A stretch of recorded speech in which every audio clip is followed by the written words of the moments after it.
कुछ ऋषि वैकुंठ गए हरि दर्शन के लिए।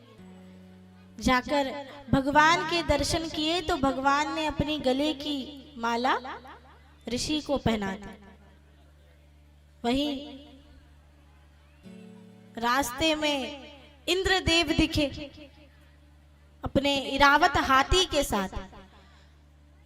तो ऋषि ने अपनी माला उतारकर इंद्रदेव के गले में पहना दी। जब गले में पहनाई तो इरावत ने इंद्र के गले से माला निकालकर फेंक दी। कहा कि महाराज आप किसी की पहनी हुई माला कैसे पहन सकते हैं।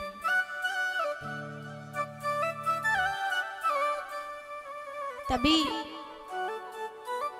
जो ऋषि थे उन्होंने शाप दिया इंद्र को कि तुम्हें जितना अपनी गादी का अभिमान है, धन का अभिमान है, तुम लक्ष्मीहीन हो जाओगे, इंद्रलोक तुमसे छिन जाएगा। जब श्राप मिला तो जब इंद्रलोक की ओर गए तो देखा कि असुर वहां पर बैठे हुए हैं, दैत्यों ने राज करके बैठे हुए। अब जब दैत्यों का राज रहा तो इंद्र देवताओं के पास पहुंचा। देवता मिलकर भगवान के पास गए और नारायण से प्रार्थना की कि प्रभु बताइए अब हम क्या करें, इंद्रलोक तो दैत्यों के कब्जे में है। तब भगवान नारायण ने कहा कि तुम जाकर के दैत्यों से मित्रता कर लो। तब देवता विचार करने लगे कि प्रभु अगर समाधान कर रहे हो तो आप समाधान करिए, मित्रता हम दैत्यों से कैसे कर सकते हैं। तभी भगवान ने कहा कि मित्रता करो पर दिखावे की करो, निभाने को किसी ने नहीं कहा। बिना मित्रता के इंद्रलोक तो वापस नहीं मिलेगा। तब सभी देवता दैत्यों के पास गए और कहा कि चलिए हम इतने वर्षों से युद्ध करते आ रहे हैं, कुछ भी लाभ नहीं मिल रहा है, या तो दैत्यों का उद्धार हो रहा है या हार हो रही है, इससे अच्छा है कि हम मित्रता कर लेते हैं। तो दैत्यों के मन में विचार आया कि जो सालों साल वर्षों से चला आ रहा युद्ध देवता और दैत्यों के बीच में, वहां देवता झुक कैसे गए। जाकर अपने गुरु को बताया दैत्यों ने कि गुरु जी ये सारी बातें हुई हैं, देवताओं ने कहा है मित्रता करने के लिए। तो गुरु जी ने कहा कि ठीक है जाकर के कर लो। तो मित्रता कर ली। अब जब मित्रता कर ली तो जो राजा बलि था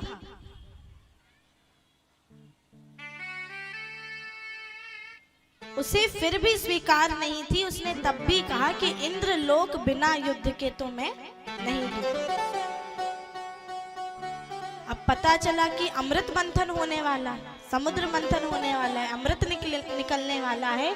तो दैत्यों के मन में विचार आया कि अगर मित्रता ही की है तो ठीक है, देवता और दैत्य मिलकर अमृत बांट लेंगे। अब देवताओं के मन में विचार रहा कि जहां हम वर्षों से दैत्यों का संहार कर रहे हैं, दैत्यों को मार रहे हैं, उनका कैसे हम उद्धार कर सकते हैं, कैसे अमृत उनको पान करने दें।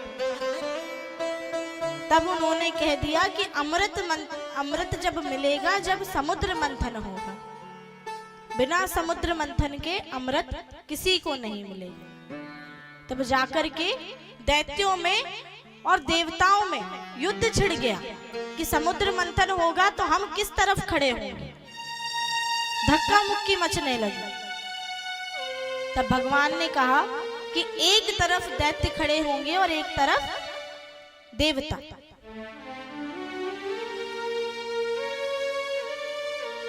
अब इस प्रकार से एक तरफ दैत्य और एक तरफ देवता खड़े हुए, समुद्र मंथन प्रारंभ किया गया। जैसे ही समुद्र मंथन प्रारंभ हुआ तो सबसे पहले मंथन करने पर विष निकला। पूरा समुद्र विषैला होता गया। समुद्र में रहने वाले जितने भी जीव थे सभी मरने लगे, मछलियां मरने लगी। तो सभी ने भगवान से प्रार्थना करी कि इस विष को कैसे खत्म किया जाए। और जो स्वयं अपने गले में सर्प की माला धारण करते हैं, भांग धतूरा उनका भोजन है, केवल मात्र वही हैं जो विष को ग्रहण करने में सक्षम है। तो सभी देवताओं ने मिलकर भगवान भोलेनाथ से प्रार्थना की, देव देव महादेव भूतात्मन भूत भाव त्राहिना शरणापन्ना त्रिलोक देहनाद विषाद।